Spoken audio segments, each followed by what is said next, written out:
நீ ஆர்ட்ஸ் தானடா படிச்ச, எப்படி ஐடில வேலை பார்க்குற? எந்த டிகிரினாலும் பரவாயில்லண்ணா. சென்னையில் இருக்க எஸ்எல்ஏ ஐடி ட்ரைனிங் இன்ஸ்டியூட் தான் நான் ட்ரைனிங் எடுத்தேன். மாதம் 30,000 சம்பாதிக்கிறேன். சூப்பர்டா. For IT training and placement contact 8870 67784.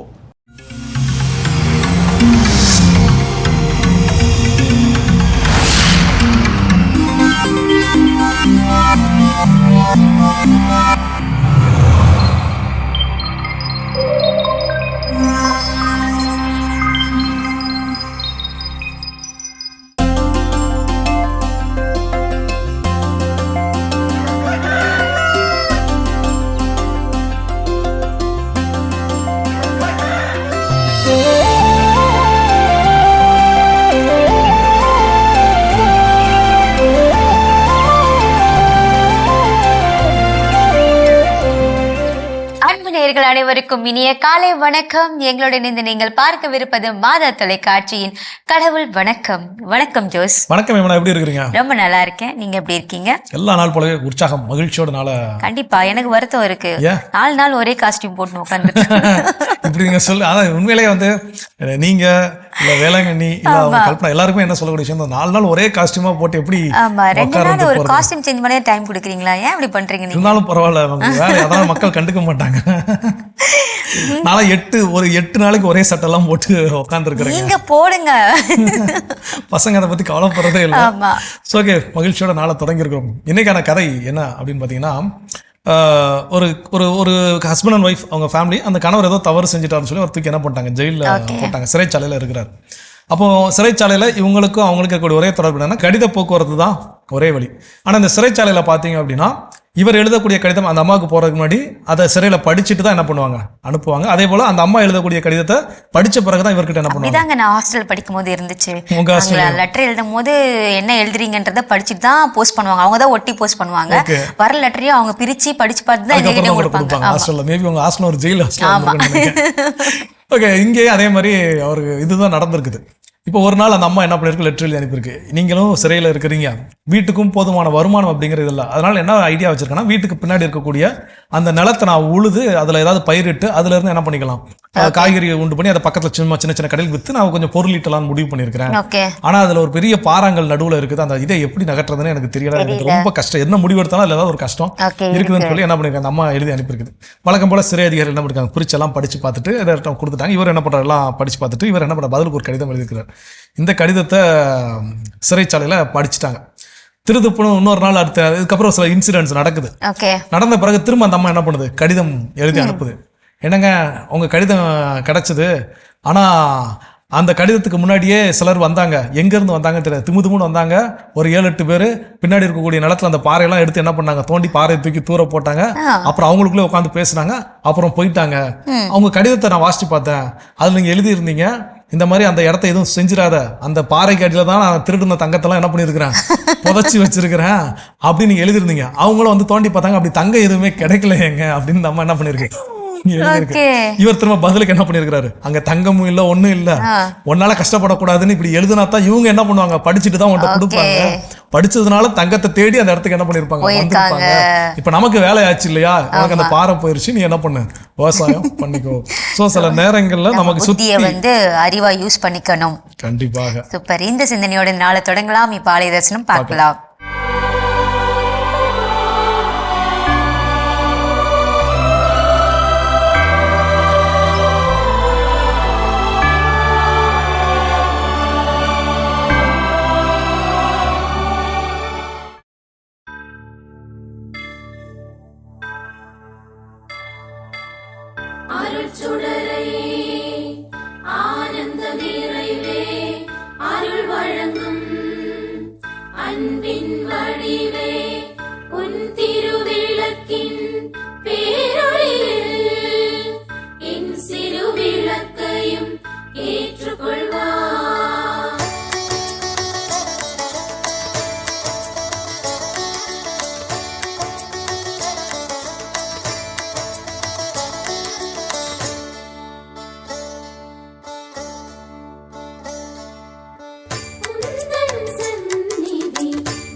சிறப்பான ஆலய தரிசனம் பார்த்தாச்சு. இன்றைய நாள் சிறப்பாக நம்ம தொடங்கிட்டோம்.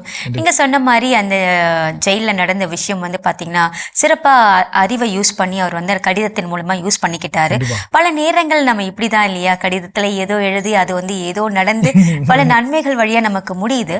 இன்னைக்கு டாபிக் நமக்கு வந்து எப்படி இருக்க போகுதுன்றத நான் வந்து கொஞ்சம் கணிச்சிட்டேன். ஆனா அது உண்மைதானா? கரெக்ட் தான், நீங்க கெஸ் பண்ணி சொன்னது கரெக்ட் தான். என்னன்னா நம்ம அட்வான்ஸ் சீசன்ல இருக்கிறோம், திருவருகை காலத்துல கிறிஸ்துவை எதிர்கொள்ள இருக்கிறோம். இந்த நேரத்துல சில கடிதங்கள் நாம என்ன பண்ணலாம், எழுதலாம். கடிதம் எழுதுறது ரொம்ப ரொம்ப ஈஸி, அழகானதும் கூட. ஏன்னா அந்த உணர்வு பரிமாற்ற சில விஷயங்கள் வார்த்தையா பேச வராத விஷயங்கள் கூட எழுத்துக்களாக எழுதிடலாம்.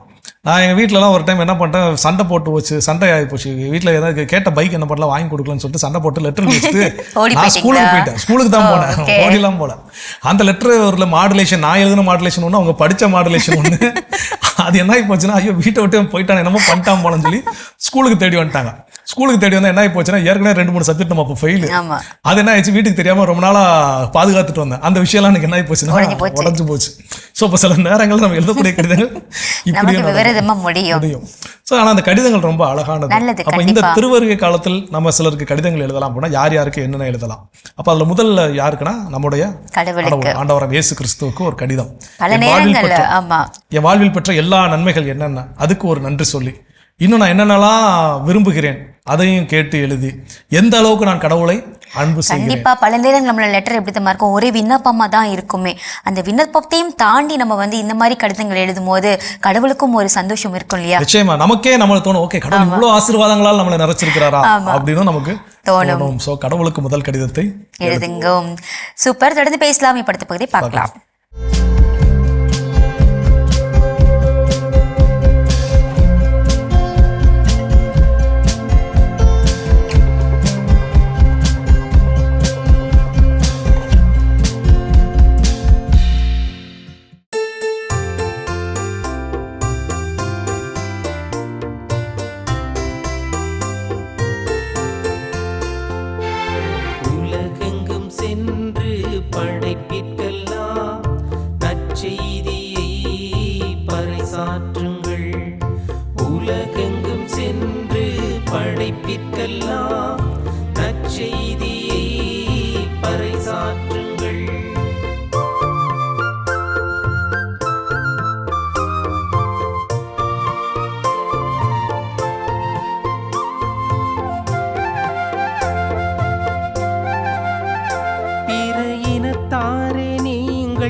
மக்கள் இனத்தாரே நீங்கள் அனைவரும் ஆண்டவரை புகழுங்கள். உலகெங்கும் சென்று படைப்பிற்கெல்லாம் நற்செய்தியை பறைசாற்றுங்கள். உலகெங்கும் சென்று படைப்பிற்கெல்லாம் நற்செய்தியை பறைசாற்றுங்கள்.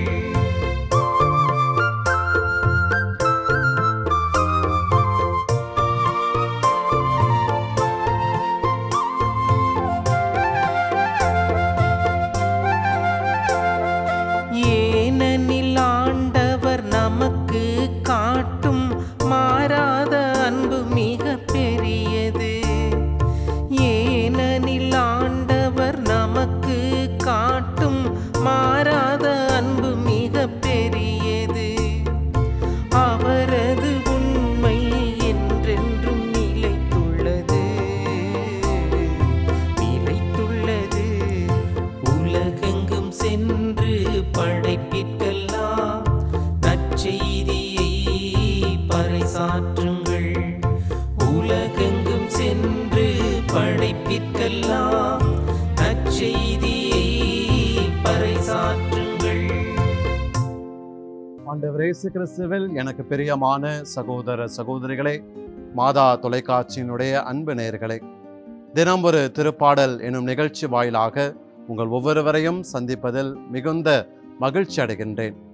உலகெங்கும் சென்று படைப்பிற்கெல்லாம் நற்செய்தியை பறைசாற்றுங்கள் என்ற இறை வார்த்தையை தன்னுள் வாங்கி அதை வாழ்ந்து தன் கை வலிக்கும் அளவிற்கு திருமுழுக்கு கொடுத்த மிகப்பெரிய புனிதரான, நற்செய்தி பரப்பிற்கெல்லாம் ஒரு மாதிரிகையான, நற்செய்தி மறைபரப்புகளின் நாடுகளுக்கெல்லாம் பாதுகாவலரான நமது இந்திய புனிதரான பிரான்சிஸ்கு சவேரியருடைய திருநாளை இந்த நாளிலே நாம் கொண்டாடி கொண்டிருக்கின்ற இந்த அருமையான வேளையில் திருச்சபையானது நமக்கு தந்திருக்கின்ற திருப்பாடலை நாம் இன்று நாள் சிந்திக்க இருக்கின்றோம். அந்த திருப்பாடல் 117. 150 திருப்பாடல்களுள் இந்த 117வது திருப்பாடல் தான் மிக சிறியதாய் உள்ளது. வெறும் 2 வசனங்களை உடைய ஒரு திருப்பாடலாக இருப்பினும் இது ஆழமான ஒரு சிந்தனை நமக்கு தர கூடியதாக இருக்கின்றது. ஏனென்று சொன்னால் புனித ஜெரோம் அவர்கள் இந்த திருப்பாடலை அழகாக பின்வருமாறு சொல்லுகின்றார். திருப்பாடல் 117 சாம் ஆஃப் எவாஞ்சலைசேஷன். அவ்வாறு என்றால் என்ன? இந்த திருப்பாடலை புனித ஜெரோம் அவர்கள் நற்செய்தி அறிவிப்பின் திருப்பாடல் என்று சொல்லுகின்றார். எதற்காக அதை இவ்வாறு அவர் சொல்ல வேண்டும்? ஏனென்று சொன்னால் இஸ்ராயல் மக்களை தவிர, கிறிஸ்தவர்களை தவிர உலகெங்கும் வாழும் எல்லா மக்களும் இறைவனை அறிந்து கொள்ள வேண்டும் என்ற ஒரு அழைப்பை தருவதாக அமைகின்றது இந்த திருப்பாடல் 117. அன்புக்குரியவர்களே, இந்த திருப்பாடலிலே 2 வசனங்கள் இருந்தாலும் 2 வார்த்தைகளை இன்றைய நாளிலே உங்களோடு சேர்ந்து தியானிக்க விரும்புகின்றேன். முதலாவதாக, பிற இனத்தாரே நீங்கள் அனைவரும் ஆண்டவரை போற்றுங்கள். இந்த பிற இனத்தார் என்ற வார்த்தை யாரை குறிக்கிறது? அன்புக்குரியவர்களே, நம்ம எல்லாருக்கும் தெரியும் இந்த திருப்பாடல் இஸ்ராயல் மக்களுக்கு உரித்தானது. ஆனால் இந்த திருப்பாடல் ஆசிரியர் இந்த பிற இனத்தார் என்ற வார்த்தையை நமக்கு கொடுப்பதன் மூலமாக உலகிலுள்ள எல்லா இனங்களும், உலகிலுள்ள எல்லா நாட்டில் வாழும் மக்கள் அனைவரும் ஆண்டவராகிய கடவுளை அறிந்து கொண்டு அவரை புகழ வேண்டும், அவரை வாழ்த்த வேண்டும், அவருக்கு நன்றி செலுத்த வேண்டும் என்ற உயரிய ஆசையை தெரிவிக்கின்ற ஒரு திருப்பாடலாக அமைகின்றது. இந்த திருப்பாடலுடைய 2வது வசனத்திலே பாருங்கள், ஆண்டவருடைய குண நலன்களை திருப்பாடல் ஆசிரியர் அழகாக நமக்கு எடுத்து கூறுகின்றார். என்னவென்று, ஆண்டவர் நமக்கு காட்டும் மாறாத அன்பு மிக பெரியது. அன்புக்குரியவர்களே, நாம் எல்லாருக்குமே தெரியும். நாம் விவிலிய பக்கங்களை புரட்டி பார்த்தோம் என்று சொன்னால் ஆண்டவர் நம் மீது எவ்வளவு அன்பு கொண்டார். தன்னுடைய அன்பின் அடையாளமாக, தன்னுடைய அன்பின் பரிசாக ஒன்றுமில்லாத இந்த உலகத்தை நாம் எல்லாரும் வாழும் இடமாக மாற்றி அந்த படைப்புகளின் சிகரமாக நம் ஒவ்வொருவரையும் மாற்றினார். அப்படிப்பட்ட மனிதரை எந்த அளவிற்கு கடவுள் ஒரு உயரிய இடத்தில் வைத்தார் என்பது நமக்கு தெரியும்.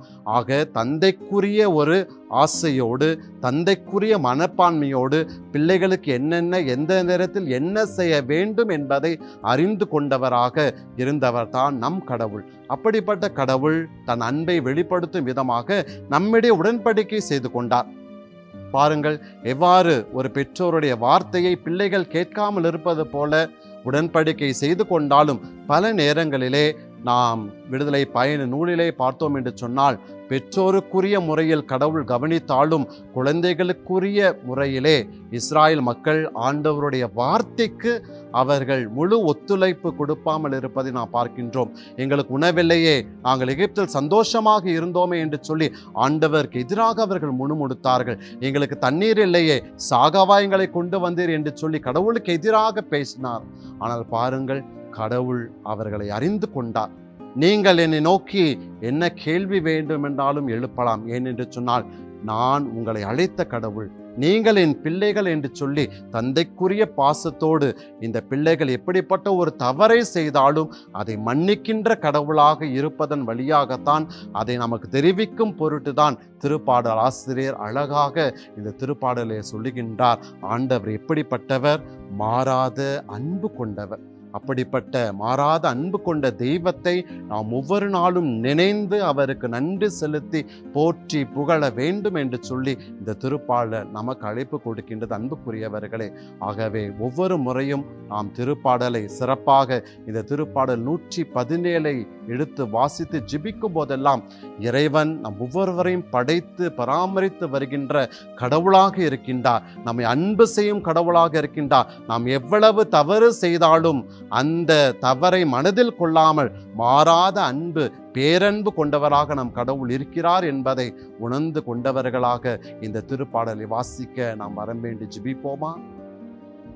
எங்கள் ஒவ்வொருவரையும் நேசித்து வழிநடத்தும் அன்பு தகப்பனே இறைவா, தர்மையான நாளுக்காக நாங்கள் உம்மை போற்றி புகழ்கின்றோம்.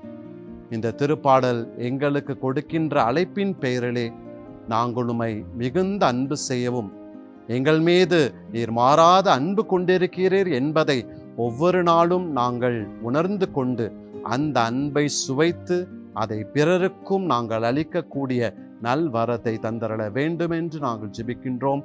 எங்கள் ஜெபம் கேளும் எங்கள் நல்ல பிதாவே, ஆமென்.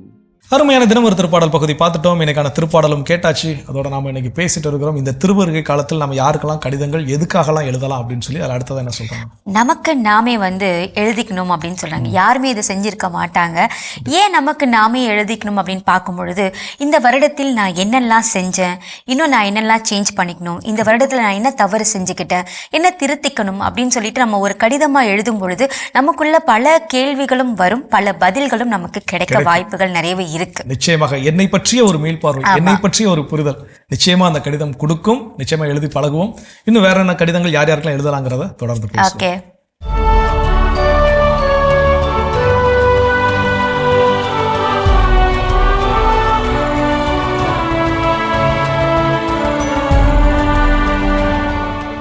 டிசம்பர் 3. புனித பிரான்சிஸ் சவேரியார். ஸ்பெயின் நாட்டில் நவரா பகுதியிலுள்ள சவேரியார் கோட்டையில் வாழ்ந்த யூவான் தே யாசு டோனா மரியா பெற்றோருக்கு கிபி 1506 பிறந்தார் பிரான்சிஸ் சவேரியார். தன் உயர் கல்வியினை பாரிஸில் உள்ள பார்பரா கல்லூரியில் பயின்ற பிரான்சிஸ் தன் தோழர்களான பேதுரு ஃபேபர், லொயோலா இஞ்ஞாசியாருடன் வாழ்ந்து வந்தார்.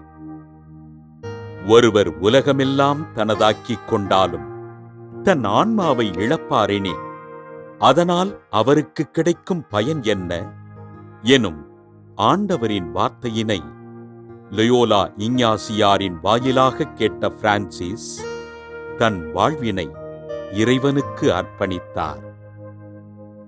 கிபி 1537 ஜூன் 24 லயோலா இஞ்ஞாசியாருடன் இணைந்து குருத்துவத்தினை ஏற்ற பிரான்சிஸ் சவேரியார் ஆண்டவரின் பணிகளை செய்வதற்காக கிபி 1542 மே 6 கோவா வந்தடைந்தார். திருவாங்கூர் பகுதிகளில் ஆண்டவரை போதித்து மறைப்பணிகள் செய்த அருட்தந்தை சவேரியார் கன்னியாகுமரி, தூத்துக்குடி போன்ற தமிழக கடற்கரையோர கிராமங்களில் நற்செய்தி பணிகளைச் செய்து மக்களை மனம் திருப்பினார்.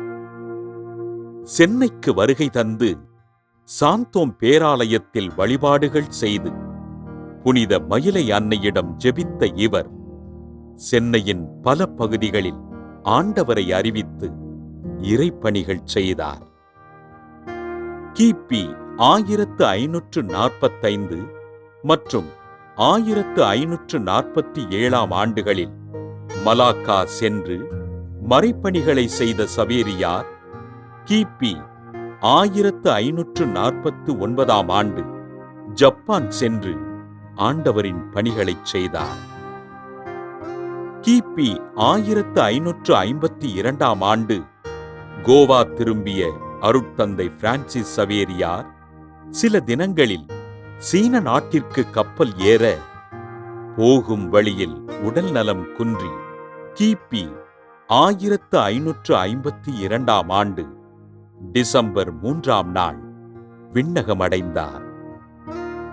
மலாக்கா, ஜப்பான், கோவா, கேரளா மற்றும் தமிழகத்தின் பல பகுதிகளில் ஆண்டவரை அறிவித்து இறைப்பணிகள் செய்த அருட்தந்தை பிரான்சிஸ் சவேரியாரை திருத்தந்தை 15 கிரகோரியார் கிபி 1622 மார்ச் 12 புனிதராக உயர்த்தி மறைபரப்பு நாடுகளின் பாதுகாவலராக அறிவித்தார். அழியா உடல்வரம் பெற்றிருக்கின்ற புனித பிரான்சிஸ் சவேரியாரின் திருவிழாவினை கொண்டாடுகின்ற நாம் உலகின் பல்வேறு பகுதிகளில் மறைபரப்பு பணியினை செய்கின்ற இருபால் துறவிகளுக்காக ஆண்டவரிடம் ஜெபிப்போம். சிறப்பான இன்றைய புனிதர் பகுதி நம்ம பார்த்தாச்சு. நாம இன்னைக்கு பேசிட்டு இருக்கோம் கடிதத்தை அடுத்ததா யாருக்கு எழுதணும். அடுத்ததா எழுத வேண்டிய கடிதம் யாருக்கு அப்படின்னு பாத்தீங்கன்னா நம்ம குடும்பத்துல இருக்கக்கூடிய ஏதாவது ஒரு உறுப்பினர், அப்பாவோ அம்மாவோ இல்ல சித்தப்பா சித்தி யாரானாலும் இருக்கலாம். ஸோ அவங்களுக்கு என்ன அப்படின்னா, நம்ம அவங்களை எந்த அளவுக்கு அன்பு செய்கிறோம், நம்ம அன்பை வெளிப்படுத்தும் பண்ணோம். அதே நேரத்தில் ஒருவேளை அவங்க கிட்ட மன்னிப்பு கேட்க வேண்டியது இருந்துச்சுன்னா என்ன காரணத்திற்காக மன்னிப்பு கேட்கிறோம். ஸோ அப்போ இதை எழுதி மற்ற கடிதத்தை நம்ம போஸ்ட் பண்ணுறோமோ இல்லையோ, இதை அவங்க கையில் கொடுத்தோம் அப்படின்னாலே நிச்சயமாக அதை படித்து பார்த்து நல்ல ஒரு புரிதல், நல்ல ஒரு உறவு சுமூக நிலை அப்படிங்கிறது நிச்சயமாக ஏற்படும். சூப்பர், தொடர்ந்து பேசலாம். அதுக்கு முன்னாடி ஒரு பிரேக் போயிட்டு வரலாம்.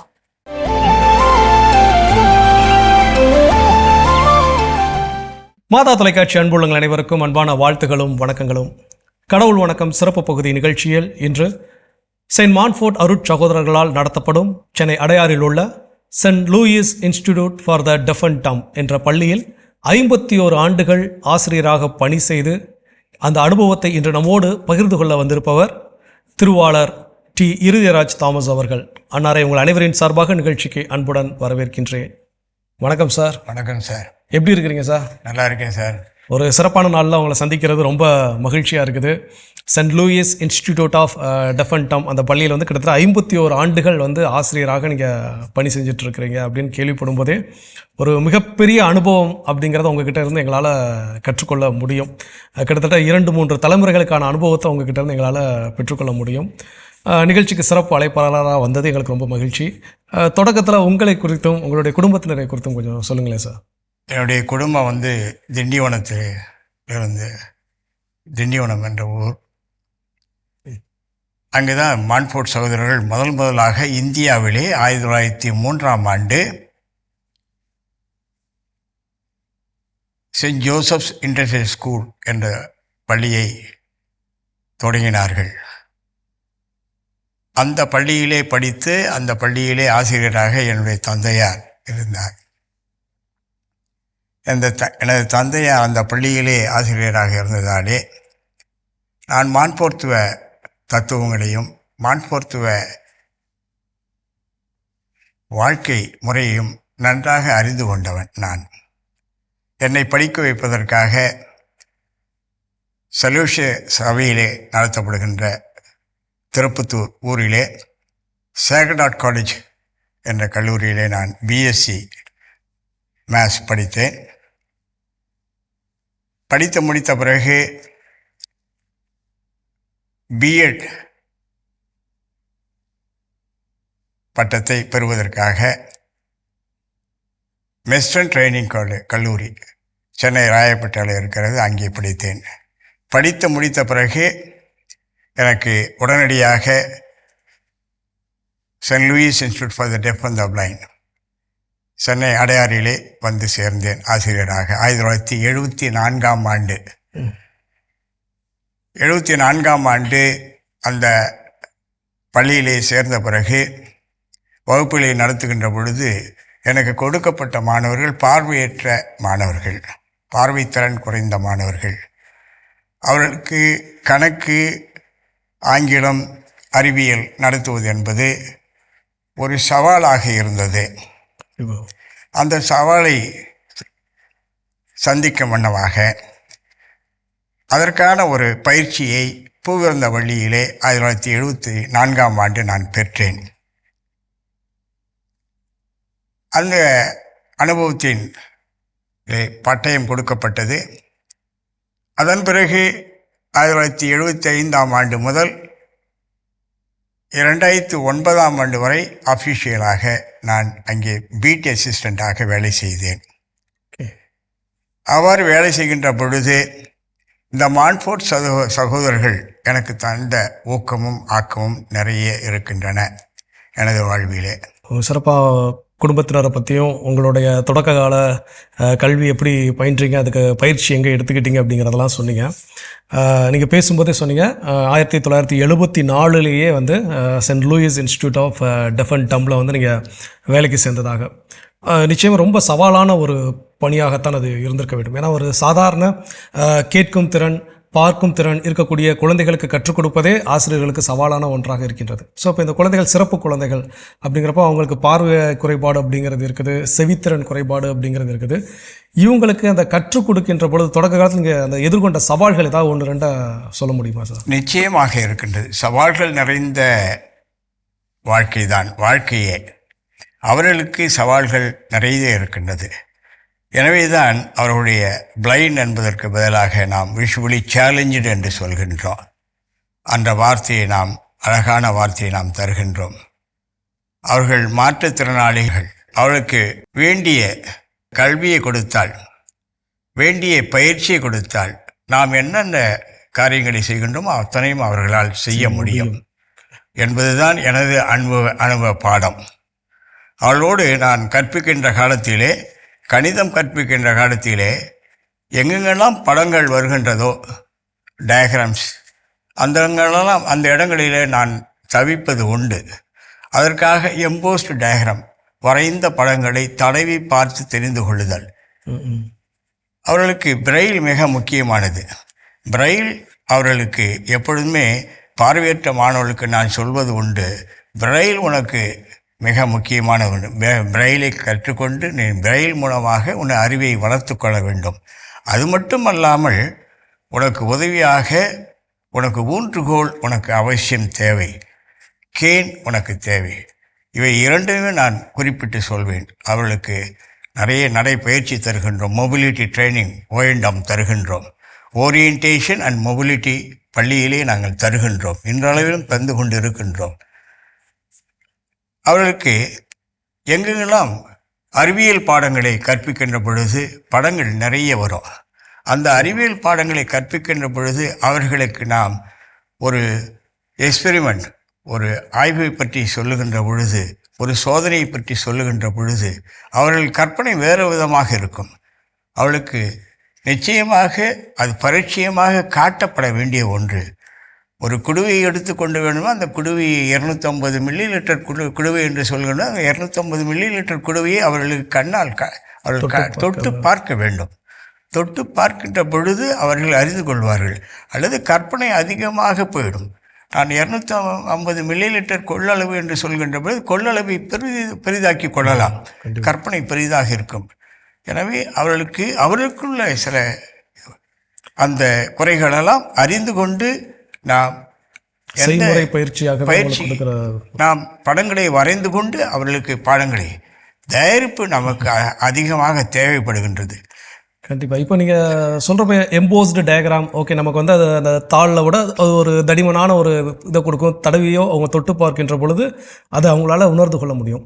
இப்போ கணிதம் போன்ற இது வந்து ரொம்ப ரொம்ப சவாலானது. ஏன்னா மற்ற ஆங்கில பாடமோ ஏதோ வந்து ஒரு செவி வழியாக கேட்டு கூட அவங்களால புரிந்து கொள்ள முடியுது அப்படின்னு எடுத்துக்கிட்டாலும், இந்த கணிதம் வந்து நமக்கு ஈக்குவேஷன்ஸ், ஸ்டெப் பை ஸ்டெப்ஸ் அப்படின்லாம் இருக்குது இல்லைங்களா? இப்போ இதை எப்படி அவங்களுக்கு?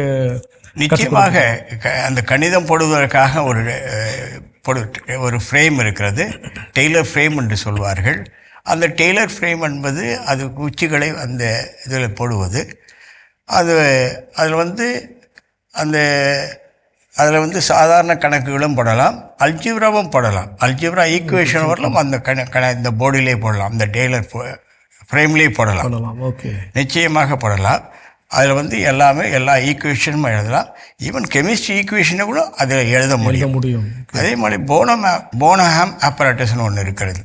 அந்த போனஹாம் ஆப்பரேட்டஸ் வந்து நான் வந்த புதுசிலே அப்பொழுதெல்லாம் அங்குலத்திலே இருக்கணும், இன்ச்சில் இருக்கும். அப்புறம் சென்டிமீட்டராக மாற பொழுது சென்டிமீட்டருக்கு நாங்கள் மாற்றினோம். ஓகே, சென்டிமீட்டருக்கு மாற்றினோம். NIVH டேராடூனிலிருந்து சென்டிமீட்டருக்கு மாற்றி போனம் ஆப்பரேட்டஸை மாற்றி தந்தார்கள். மாற்றி தந்த பிறகு அந்த சென்டிமீட்டருக்கு வந்த பிறகு அந்த போனம் ஆப்பரேட்டஸை படம் வரைவது, அந்த வட்டங்களை வரைவது, முக்கோணங்களை வருவது, இவையெல்லாம் அந்த எம்போஸ்டு டயக்ராம் இந்த போனம் ஆப்பரேட்டஸ் வைத்து கொண்டு நாம் வரைந்து சொல்ல முடியும், வரைந்து காட்ட முடியும். அவர்களால் சொந்தமாக வரைய முடியும். அவங்களாவே வரைஞ்சிடுவாங்க.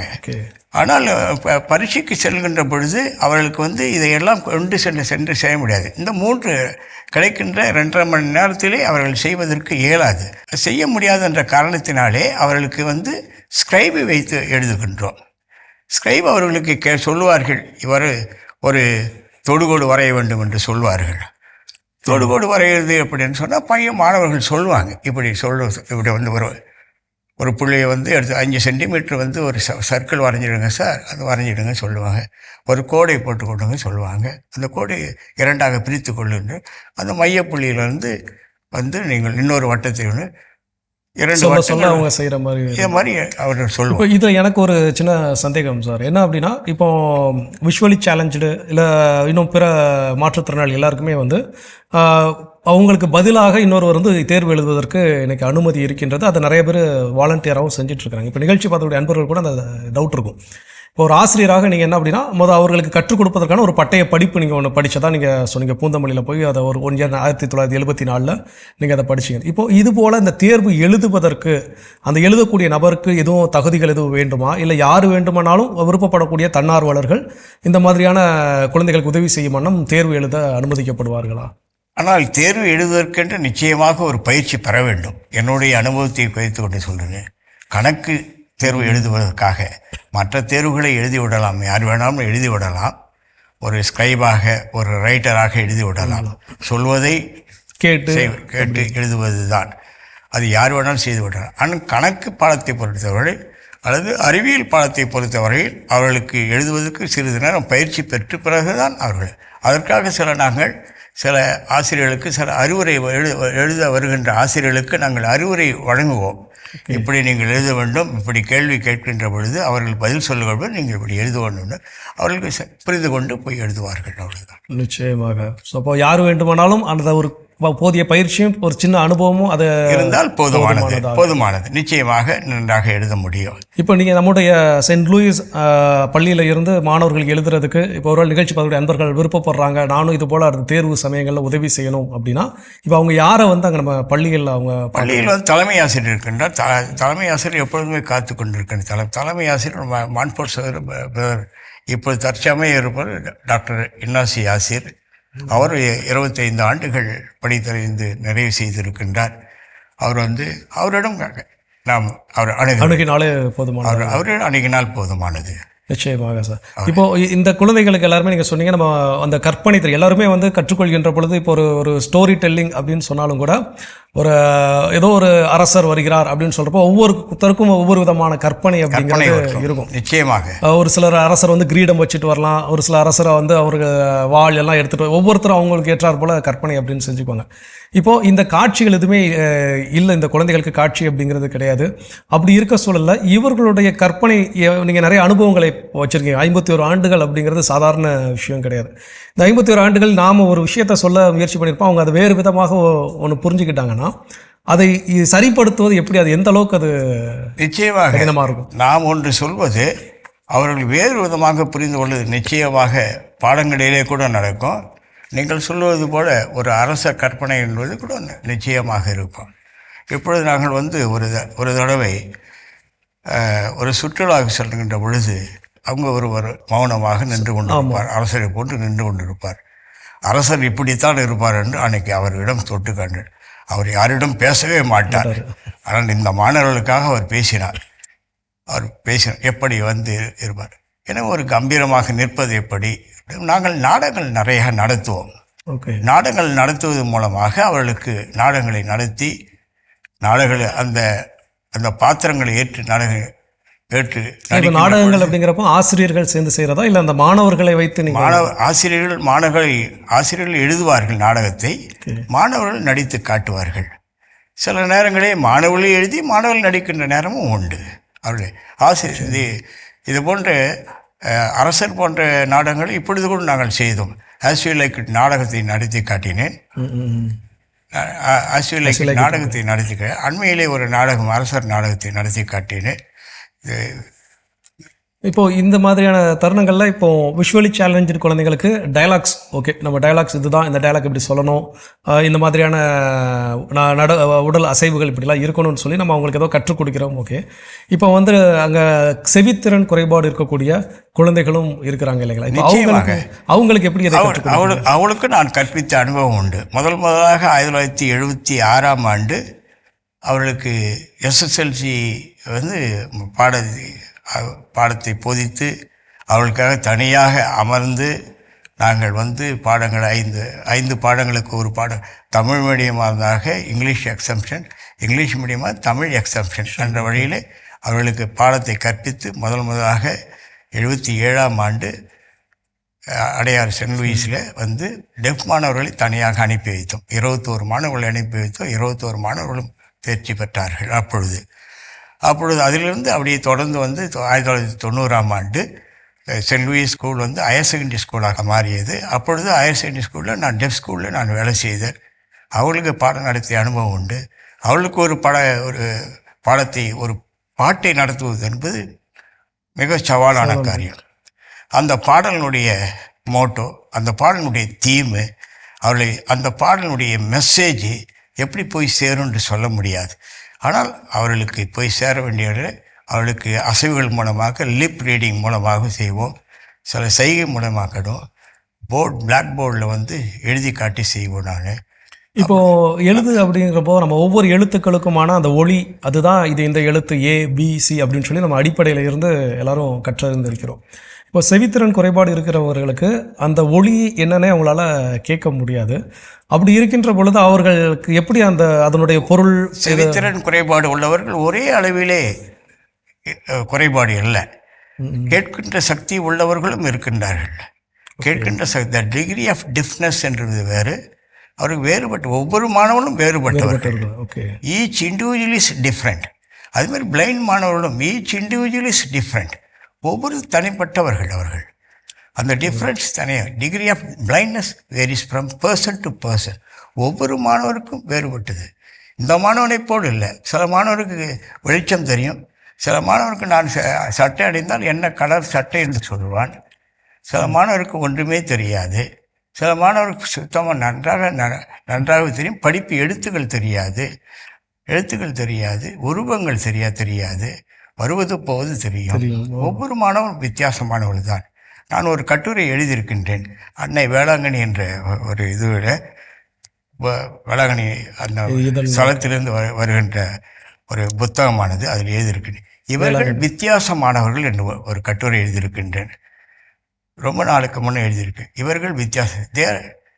தி disabled are normal. They are normal, but they are different. இவர்கள் வித்தியாசமானவர்கள். இவர்களுக்கு வேண்டிய சலுகைகள் கொடுத்தால் அவர்கள் சாதிப்பார்கள் என்பது தான் அதனுடைய கட்டுரையின் நோக்கம். அப்படியாக தான் அமைந்தது. எனவே எங்களிடம் படித்த மாணவர்கள் வந்து இன்றளவிலே வந்து பால நாகேந்திரன் என்ற மாணவன் இப்பொழுது ஐஏஎஸ் தேர்விலே வெற்றி பெற்று இப்பொழுது ஐஏஎஸ் பதவியிலே அவர் பணிபுரிந்து வருகின்றார். நிறைய மாணவர்கள், என்னிடம் படித்த மாணவர்கள் கல்லூரி பேராசிரியர்களாக இருக்கின்றார்கள். எங்களது பிரசிடென்சி காலேஜில் வேலை செய்கின்றார்.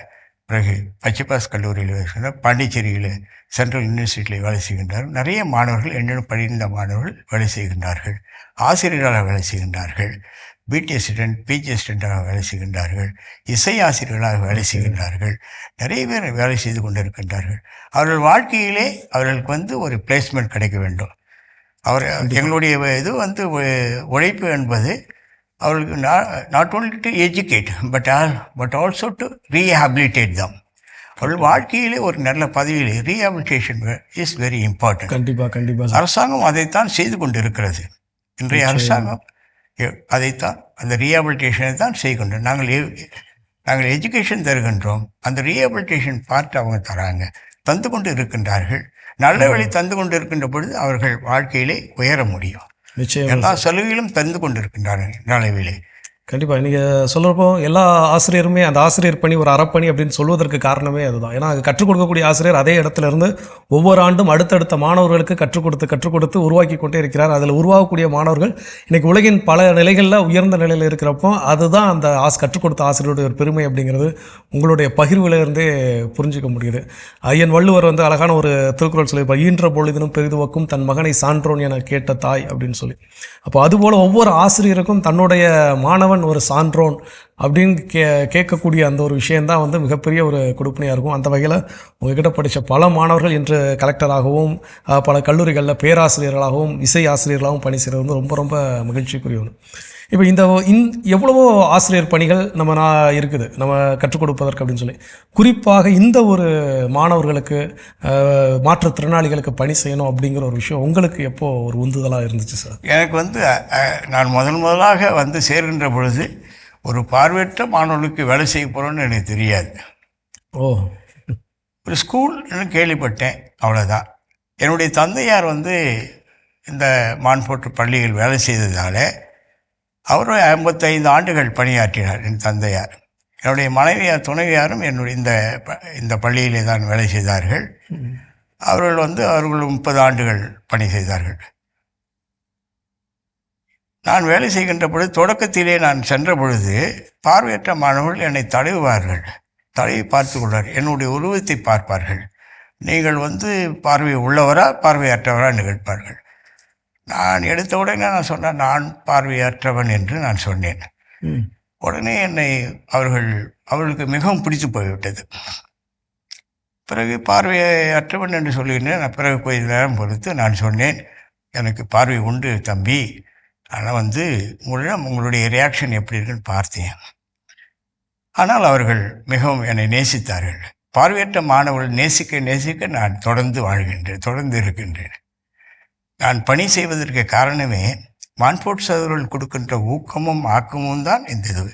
ஒரு ஆசிரியர், எத்தனையோ ஆசிரியர்கள், கிட்டத்தட்ட ஒரு 40 ஆசிரியர்கள் ஓய்வு பெற்று சென்று விட்டார்கள். ஓய்வு பெற்று சென்று அவர்கள் தன்னுடைய ஓய்விலே இருக்கின்றார்கள். ஆனால் எனக்கு மட்டும் இந்த ஒரு பணியை தொடர்வதற்கு இவர்கள் தந்த ஊக்கமும் ஆக்கமும் தான்.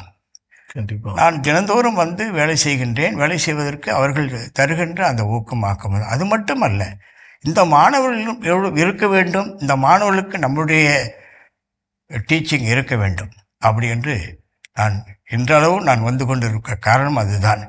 இந்த மாணவர்கள் நம்மளை நேசிக்க ஆரம்பித்தால் நம்மளை நேசிக்கும். அவருடைய நேசிப்பு, the love, concern, the kindness, the compassion எப்படிதான் அவங்களோடு இருக்கும். அந்த ஸ்கூலும் அதுதான். சென்ட் லூயிஸ் ஸ்கூல் இஸ் இப்போ இருக்க ப்ரெசன்ட் ஹெட்மாஸ்டர் என்னக்க has plans for the expansion, upgradation, consolidation and modernisation based on the new learning. இதுதான் இந்த ஸ்கூலுடைய வளர்ச்சி. இதுவே அவர் எப்பொழுதுமே அப்படி தான் யோசனை பண்ணுவார். நான் அவரை பற்றி ஒரு ஆர்டிக்கல் எழுதக்குள்ள சொல்லியிருக்கேன். Is a pragmatic person who walks on the footprints of Saint Montfort. மான்போர்ட்டுடைய பாதையிலேயே வளர்கின்றது. மான்போர்த்து தத்துவங்கள், மான்போர்த்து ஆன்மீகம் என்னை ஈர்த்தது. மான்போர்த்து ஆன்மீகம். பால்ராஜன் இருக்காங்க, அசிஸ்டன்ட் ஜெனரலாக இருந்தவர் அவர் ரோமாபுரியிலே. அவர் மான்போர்த்து ஆன்மீகங்களை என்னை கற்பித்தார். அந்த கற்பித்தார் 2004 அந்த மான்போர்த்து ஆன்மீகம் என்னை ஈர்க்க இந்த ஸ்கூலில் நான் இன்னும் தொடர்ந்து இருக்கேன். இந்த ஸ்கூலில் இன்னும் இருக்க ஆசைப்பட்டுட்டே இருக்கேன். ஒரு மிகச்சிறந்த ஒரு அனுபவ பகிர்வு உங்ககிட்ட இருந்து கிடச்சிருக்குதுங்க சார். அது குறிப்பாக எல்லாருக்குமே பார்வையற்றவர்களோ இல்லை செவித்திறன் குறைபாடு உடையவர்களோ நம்ம பார்த்துருக்குறோம், கடந்து சென்றிருக்கிறோம், அவ்வளோதான் அப்படிங்கிற மாதிரி தான் இன்றைக்கி நிகழ்ச்சி பார்த்துக்கூடிய பல அன்பர்களுடைய வாழ்க்கையில் நடந்திருக்கும். ஸோ நீங்கள் அவர்களோடவே பயணிக்கிறீங்க, அவர்களோடவே அதிகப்படியான நேரத்தை செலவிட்டு அவர்களுக்காகவே உங்களுடைய வாழ்க்கையில் ஒரு பெரும் பகுதியை நீங்கள் என்ன பண்ணியிருக்கிறீங்கன்னா செலவழிச்சிருக்கிறீங்க. ஒன்று சொல்லணும்னா, நான் படிக்கின்ற ஆங்கில இலக்கியம் படித்தவன். பாரடைஸ் லாஸ்ட் என்று சொல்வார், அவர் ஜான் மில்டன் எழுதுனது. ஜான் மில்டனுடைய Paradise Lost, Paradise Regained. Paradise Lost என்று சொன்னது அவர் பைபிளில் நாம் எப்படி சொர்க்கத்தை இழந்தோம் என்று எழுதுகின்றார். பிறகு பாரடைஸ் ரீகைண்ட் என்பது எப்படி சொர்க்கம் மீண்டும் பெறப்பட்டது, மீண்ட சொர்க்கம் எப்படி என்று எழுதியிருக்கின்றார். ஆனால் இப்படியும் அந்த இலக்கியத்தை படிப்பவர் பார்ப்பார்கள். ஏன்னா ஜான் மில்டன் தன்னுடைய 45வது வயதிலே அவர் தன் கண்களை 2 கண்கள் பார்வையை இழக்கின்றார். பார்வையை இழந்தது காரணமாகத்தான் அவர் பார்வையை பாரடைஸாக சொல்கின்றார், அதை சொர்க்கமாக சொல்கின்றார். பாரடைஸை இழந்து விட்டேன். அவருடைய பாடலிலே கூட ஒரு சோனட் எழுதுகின்றார். ஆன் இஸ் பிளைண்ட்னஸ் என்று ஒரு பாடல் எழுதுகின்றார். அதிலே ஒன் டேலண்ட், என்னுடைய என்னுடைய டேலண்ட்டை பறிச்சிட்டீங்க ஆண்டவரே என்றுங்க. ஆனால் நான் மீண்டுமாக எழுவேன் என்று எழுதுகின்றார். அதில் ஒரு நம்பிக்கையும் தருவார். என்னுடைய டேலண்ட்டை பறிச்சிட்டிங்குவார். அதில் அடுத்த ஒரு எப்பிக் எழுதுகிறார், காவியம் எழுதுகிறார், பாரடைஸ் ரீகெயின் என்று எழுதுகிறார். அந்த கண்கள் ஒரு 5 ஆண்டுகளுக்கு பிறகு அவருக்கு கிடைக்கப்பட்டது. அந்த பாரடைஸாக சொல்கின்றார். கண்கள் மீண்டும் கிடைக்கப்பட்டது, அது பாரடைஸ் ரீகெயின் என்று ஆங்கிலம் இலக்கியம் படைத்தவர் எடுத்துக்கொள்வார்கள். அப்படி தன்னுடைய அவர் பாரடைஸ் லாஸ்ட் என்று சொன்னதும் பாரடைஸ் ரீகெயின் என்றதும் பைபிளில் சொன்னதுக்காக எழுதியிருக்கார். அவர் பைபிள் மட்டும்தான் எழுதுவார். எப்பொழுதுமே பியூரிட்டன் பாயிட்னு பேர் ஜான் மில்டன். அவர் சாம்சன் அகோனிஸ்டஸ் அவர் நாடகத்தை கூட எழுதியிருக்கார். அவர் மில்டன் போயிட்டை தான் சொன்னார். அவர் ஒரே ஒரு இதோட இது கூட ஸ்கிரிப்ட் கூட எழுதியிருக்காங்க. அவங்க ஆர்டிக்கல் கூட எழுதியிருக்காங்க. ஏரோபெஜிட்டிக்கான பேர்.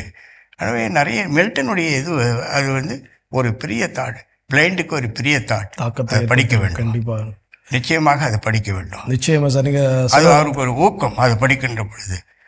கண்டிப்பாக நீங்கள் சொன்னது நிச்சயமாக பார்த்துக்கூடிய அன்பர்களும் நிச்சயமாக ஜான் மில்டன் அவர்களுடைய Paradise Lost and Paradise regain அப்படிங்கிற 2 கவிதைகளையும் நிச்சயமாக ஆன்கிஸ் பிளைண்ட்னஸ் அவருடைய சோனட் 14 லைன் சோனட் கண்டிப்பாக அதை படிக்கின்ற பொழுது இன்னும் அதிகப்படியாக இவர்களை குறித்தவர்களால் புரிந்து கொள்ள முடியும். கிட்டத்தட்ட ஒரு அரை மணி நேரம் எப்படி போச்சுன்னே தெரியல. அந்தளவுக்கு மிக சிறப்பாக உங்களுடைய வாழ்வின் அனுபவங்களை அந்த மாணவர்களுக்கு எப்படி கற்றுக் கொடுக்கிறீர்கள், கற்றுக் கொடுப்பதற்காக நீங்கள் செய்ய வேண்டிய அந்த முன் தயாரிப்பு பணிகள் என்னென்ன, இன்று உங்களிடம் கல்வி கற்று இன்றைக்கி உயர்ந்த நிலையில் இருக்கக்கூடிய மாணவர்கள் அப்படின்னு சொல்லி நிறைய விஷயத்தை பகிர்ந்துருக்கிறீங்க.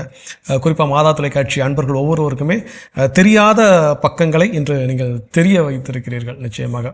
ஸோ உங்களுக்கும் சரி, மான்ஃபோர்ட் சகோதரர்களுக்கும் சரி, அந்த பள்ளியில் படித்து இன்றைக்கி பணி செய்யக்கூடிய ஒவ்வொரு ஆசிரியர்களுக்கும், பள்ளியில் படித்து கொண்டிருக்கக்கூடிய மாணவர்களுக்கும் நிச்சயமாக நாங்கள் வாழ்த்துக்களையும் ஜபங்களையும் நாங்கள் உரித்தாக்கிக் கொள்கிறோம் சார். சிறப்பான நாளில் உங்களுடைய இடையராத பணிக்கு மத்தியில் எங்களோட ஒரு 1/2 அன் ஹவர் டைம் ஸ்பெண்ட் பண்ணதுக்கு மாதா தொலைக்காட்சியின் இனியது எங்கள் ஒவ்வொருவரின் சார்பாக உங்களுக்கு மனமார்ந்த நன்றி சார். நிச்சயமாக வணக்கம், நன்றி. நிச்சயம் தேங்க்யூ சார். நன்றி தெரிவித்துக் கொள்கிறேன். இந்த ஒரு நல்ல ஒரு எனக்கு ஒரு நேரத்தை தந்தமைக்காக மாதா டிவிக்கும் உங்களுக்கும் என் நெஞ்சார்ந்த என் குடும்பத்தின் சார்பில் தூய லூயி குடும்பத்தின் சார்பிலே நன்றி சொல்கிறேன். நன்றி ஐயா. நன்றி நன்றி.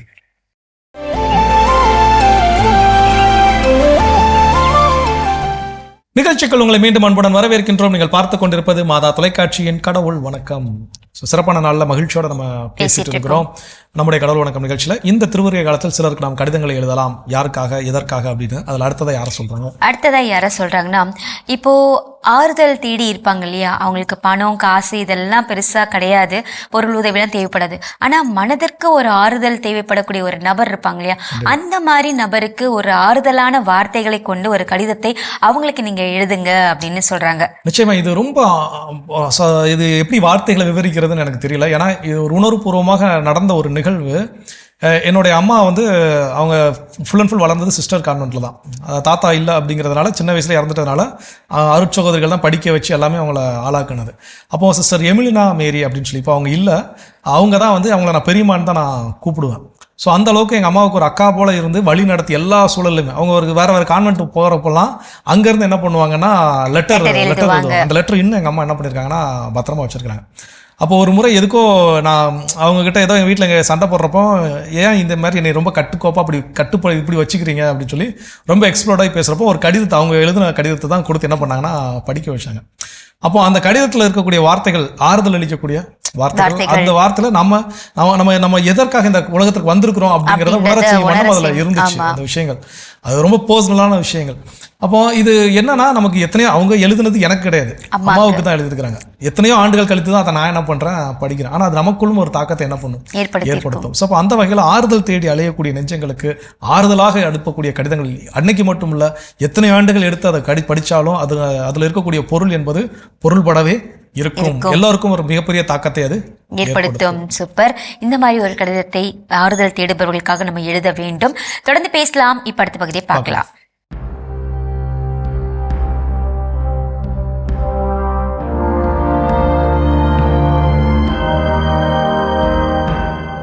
மாதா தொலைக்காட்சி நண்பர்களே, உங்கள் அனைவருக்கும் வாழ்த்துக்கள்.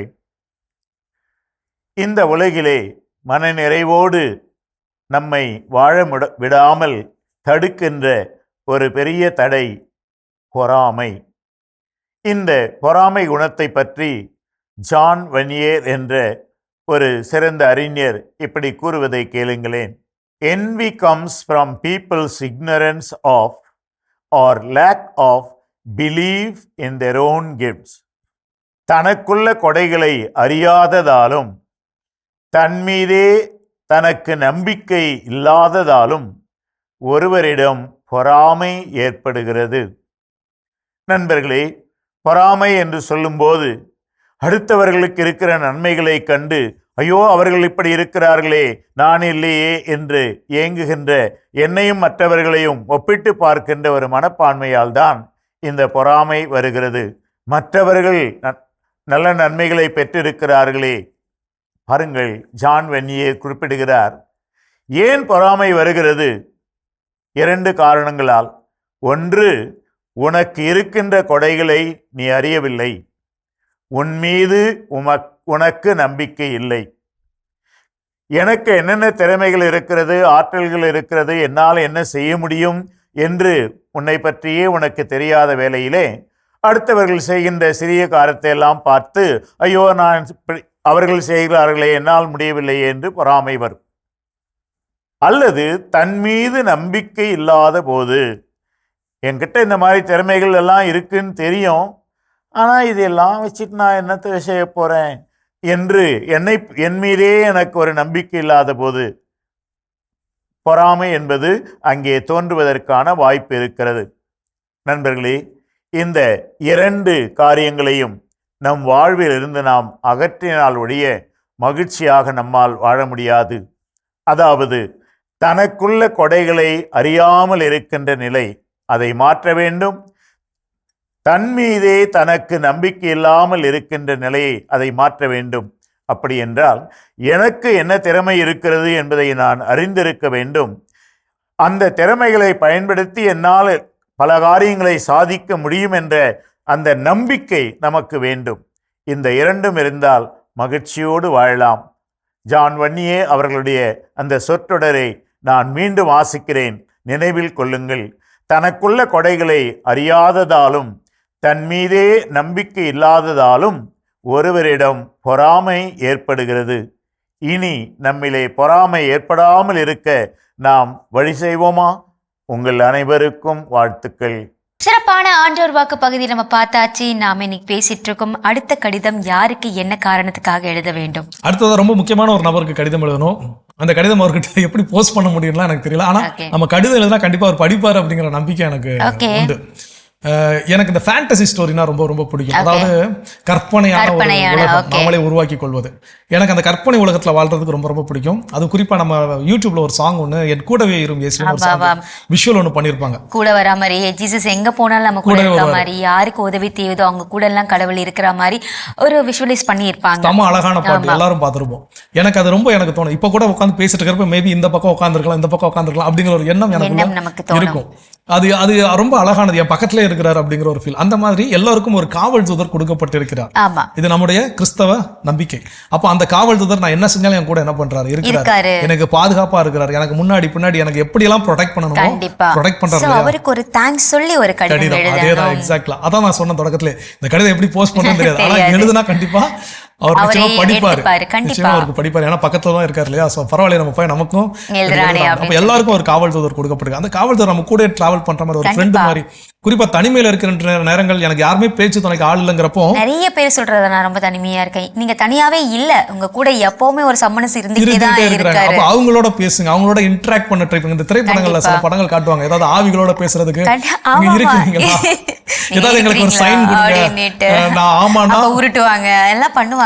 சோ அந்த மாதிரி தான் ஏதோ ஒரு வகையில நம்ம கூட ஒருத்தர் நம்ம பக்கத்துல இருக்காங்க, அவங்களோட கம்யூனிகேட் பண்ண ட்ரை பண்ணுங்க. அந்த கம்யூனிகேட் பண்றதுக்கு இந்த லெட்டர் கண்டிப்பா இருக்கும். சூப்பர். தொடர்ந்து பேசலாம். இப்ப பகுதி பார்க்கலாம்.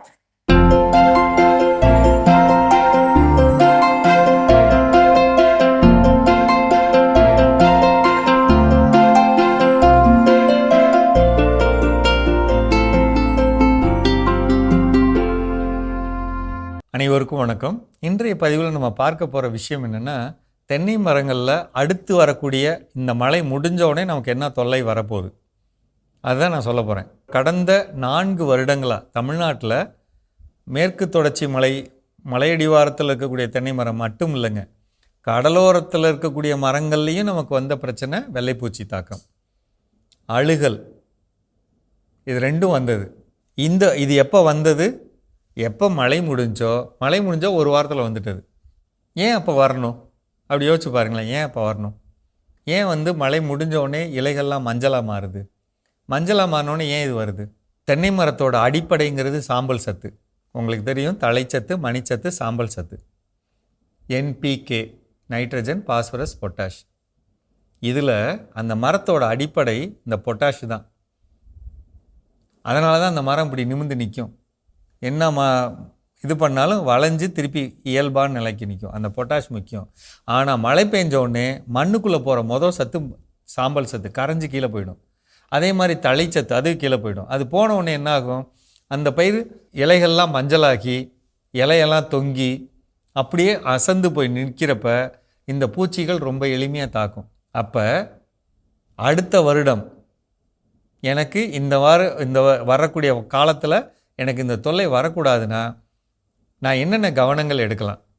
ஒரு சில நேரம் உங்களால் மழை பெஞ்சிருக்கு, களிமண் தரையாக இருக்குது, நிலத்துக்குள்ளே போக முடியல, நடக்க முடியல, தோட்டக்காரன் போக மாட்டேங்கிறாங்க, நீங்கள் எது சொல்கிறதா இருந்தாலும் சரி, எளிமையாக செய்யக்கூடிய ஒரு வழி என்னென்னா, இப்போலேருந்து முயற்சி பண்ணி சாண பாசி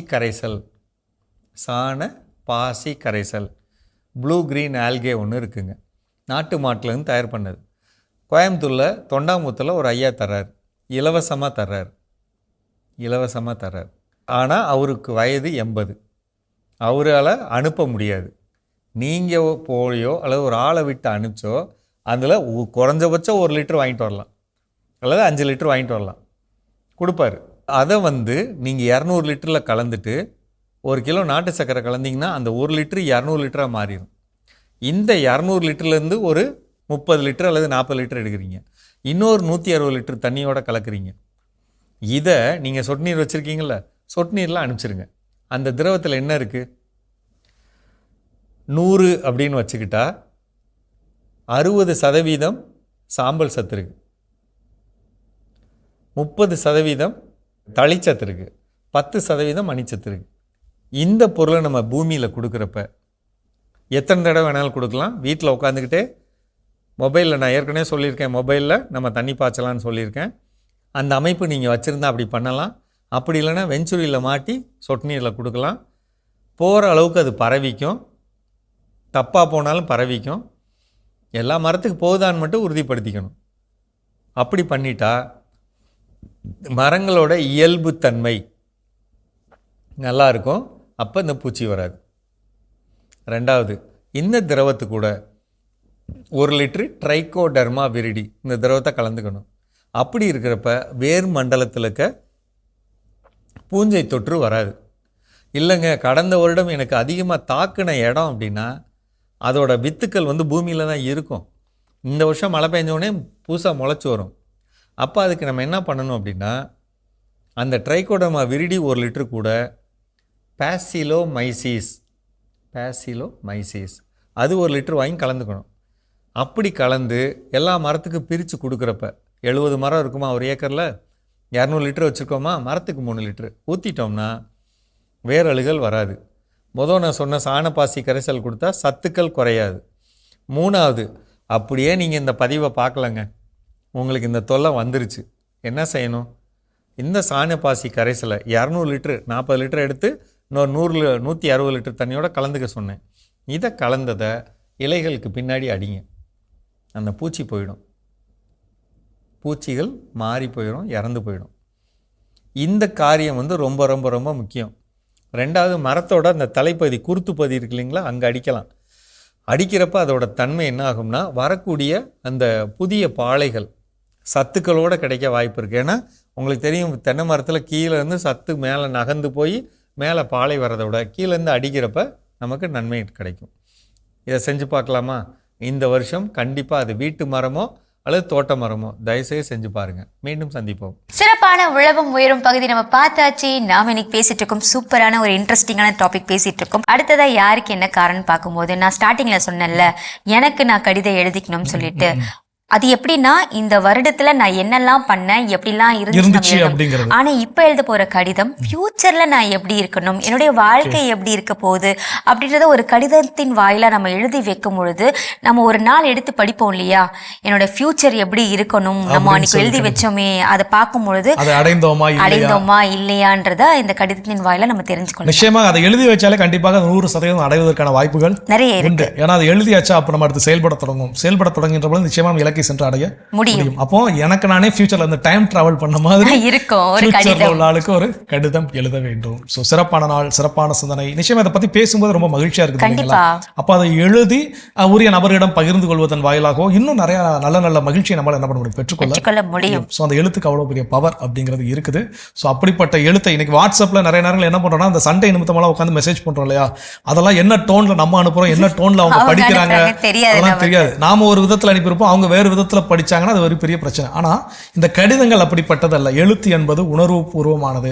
அப்ப நம்ம மெசேஜ்ல கடகடன்னு டைப் பண்ற மாதிரிலாம் நம்மளால என்ன பண்ண முடியாது, எழுத முடியாது. சிந்தித்து யோசிச்சு எழுதுவதற்கு தேவையான அந்த பொறுமை நம்ம கிட்ட என்ன பண்ணும் இருக்கும். அப்ப அந்த எழுத்துக்கள் எல்லாமே உணர்வு பூர்வமாக உரிய நபரிடம் பேச வேண்டும். அதை பேசுகின்ற பொழுது நிச்சயமாக அந்த உறவு சிக்கல்கள் எல்லாம் தவிர்த்து மகிழ்ச்சியோடு வாழ வழிகாட்ட முடியும். ஸோ நல்ல சிந்தனை கொடுத்த கடவுளுக்கு நன்றி சொல்லி இன்னைக்கு நாள் யாரெல்லாம் விழா கொண்டாடுறாங்க பார்க்கலாம்.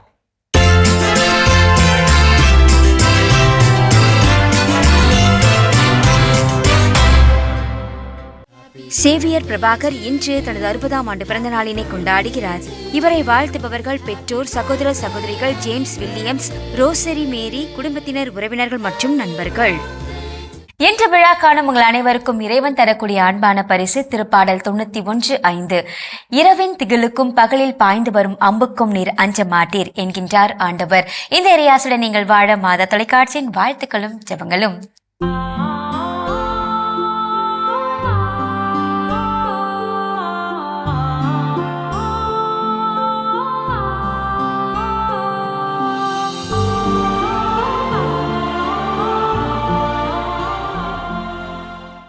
ஆண்டவர் இயேசுவில் என் அன்பிற்கினிய மாதா தொலைக்காட்சி நேயர்களே, இன்றைய இறைவார்த்தை, நீ நகரிலும் ஆசி பெற்றிடுவாய், வயல் வெளியிலும் ஆசி பெற்றிடுவாய். இணைச்சட்ட நூல் 28:3. இணைச்சட்ட நூல் 28வது அதிகாரம் நிறைய ஆசி மொழிகளை தருகிறது. கடவுள் தன்னை பின்பற்றுகிற மக்களுக்கு, குறிப்பாக இஸ்ராயேல் மக்களுக்கு, அவர்களிலும் தன்னுடைய திருவுளத்தை நிறைவேற்றுகிற மக்களுக்கு இந்த ஆசீர்வாதங்கள் எல்லாம் கிடைக்கும் என்று 28வது அதிகாரம் 3வது வசனம் முதல் 15 வசனங்கள் வரை கடவுள் கொடுக்கிறார். எனவே இத்தகைய ஒவ்வொரு ஆசிரையும் நாம் தனித்தனியாக எடுத்து சிந்தித்தோம் என்றால் கடவுளுடைய ஆசீர்வாதம் எவ்வளவு அளப்பரியது என்பது நமக்கு தெரியும். முதலிலே ஒன்றை நாம் நினைவில் கொள்ள வேண்டும். இறைவனுடைய ஆசீர் இல்லாமல் நாம் வாழ முடியாது. கடவுள் ஆசீர்வாதங்களை மட்டும்தான் தொடக்கத்திலே கொடுத்தார். நம்முடைய ஆதி பெற்றோர் ஆதாம் ஏவாள் ஆகிய இருவரையும் அவர் படைத்த பொழுது சாபம் என்பது அங்கே இருக்கவில்லை, ஆசீர் மட்டும்தான் இருந்தது. ஆனால் சாபம் எப்பொழுது நுழைந்தது என்றால், எப்பொழுது அவர்கள் பாவம் செய்தார்களோ அப்பொழுதுதான் சாபம் நுழைந்தது. எனவே ஆசீர் என்பது எவ்வளவு அளப்பரியது என்பதனை உணராத ஆதாம் ஏவாள் சாபம் வாழ்விலே நுழைந்த பொழுதுதான் கடவுளுடைய ஆசீர் எவ்வளவு உயர்ந்தது, எவ்வளவு இன்றியமையாதது என்பதனை உணர்ந்தார்கள். எனவே நமக்கும் இறைவனுடைய ஆசீர் தேவை. நாம் ஆசீர்வதிக்கப்பட்ட மகனாக, மகளாக, மக்களாக இருக்க வேண்டும். இதுதான் நாம் இந்த உலகில் கடவுளிடமிருந்து பெறக்கூடிய சிறந்த கொடை. எந்த வாழ்வு நிலையாக இருக்கலாம், எந்த வயதினராகவும் இருக்கலாம், ஆனால் நாம் ஆசீர்வதிக்கப்பட்டவர்களாக, கடவுளுடைய ஆசீரை பெற்றவர்களாக இருக்க வேண்டும். அதுதான் மிக முக்கியம். அந்த ஆசீர் நம் வாழ்வினுடைய முழு பகுதியையும் தொடுவதாக இருக்கிறார். அதனைத்தான் இணைச்சட்ட நூலாசிரியர் சொல்லுகிறார், நீ நகரிலும் ஆசி பெற்றிடுப்பாய், வயல் வெளியிலும் ஆசி பெற்றிடுவாய் என்று சொல்லுகிறார். அப்படி என்றால் நகர் என்பது நம்முடைய வாழ்வு, நாம் வாழ்கிற இடம், நாம் வாழ்கிற தெரு, நாம் வாழ்கிற ஊர் அல்லது நகரம். நம்முடைய வாழ்விலும் இருப்பிடத்திலும் வயல்வெளி என்பது நாம் பணி செய்கிற இடத்தை குறிக்கிறது. எனவே அந்த காலத்தில் எல்லோரும் விவசாயிகளாக இருந்தார்கள். நம்மிலும் நம்முடைய முன்னோர்கள் பெரும்பான்மையோர் விவசாயிகளாக இருந்தார்கள். எனவே நம்முடைய தொழிலகம் என்பது அப்பொழுது அது வயல்வெளி. எனவே வயல்வெளியிலும் ஆசி பெற்றிடுவாய். அப்படி என்றால் வேலை செய்கிற பொழுது எந்த ஆபத்தும் அணுகாதபடி கடவுள் காக்கிறார். எனவே இந்த இருப்பிடத்திலும் வேலை செய்யும் இடத்திலும் நாம் ஆசி பெற்றவர்களாக இருக்க வேண்டும். எந்த தீங்கும் நமக்கு நடக்காமல் நாம் ஆசி பெற்றவர்களாக இருப்போம் என்பதுதான் கடவுளுடைய ஆசி மொழி. எனவே நாம் இந்த ஆசீர் நமக்கு கிடைக்க வேண்டும் என்று இறைவனிடம் மன்றாடுவோம். நாம் இருப்பதும் இயங்குவதும் ஆண்டவரில்தான் என்று பவுலடியார் சொல்வார். எனவே நாம் இத்தகைய ஆசீரை பெற்றவர்களாக நம்முடைய இல்லத்திலும் நம்முடைய தொழில் இடங்களிலும் ஆசீர் பெற்றவர்களாக இருக்க இறைவனுடைய அருளை மன்றாடுவோம். இறைவன் நமக்கு அவருடைய ஆசீரை அபரிமிதமாக வழங்குவாராக. எல்லாம் வல்ல இறைவன், தந்தை, மகன், தூய ஆவியார் உங்களை ஆசீர்வதிப்பாராக. ஆமென். அன்பானவர்களை, மனம் திறந்து பேசுவோம், மகிழ்ந்து வாழ்வோம் என்ற இந்த சிந்தனையோடு இன்றைய கடவுள் வணக்கம் நிகழ்ச்சியை நாங்கள் நிறைவு செய்கிறோம். இந்த நாள் இனிய நாளாக உங்க எல்லோருக்கும் அமைய மாதா தொலைக்காட்சியின் வாழ்த்துக்களும் ஜெபங்களும். மீண்டும் உங்கள் அனைவரையும் கடவுள் வணக்கம் நிகழ்ச்சியில் சந்திக்கும் வரை உங்களிடமிருந்து விடைபெறுகிறோம். இயேசுவுக்கே புகழ். மரியே வாழ்க. நீ ஆர்ட்ஸ் தானடா படிச்ச, எப்படி ஐடில வேலை பார்க்குற? எந்த டிகிரினாலும் பரவாயில்லண்ணா. சென்னையில் இருக்க எஸ்எல்ஏ ஐடி ட்ரைனிங் இன்ஸ்டியூட் தான் நான் ட்ரைனிங் எடுத்தேன். மாதம் 30,000 சம்பாதிக்கிறேன். சூப்பர்டா. For IT training and placement, contact 8870767784.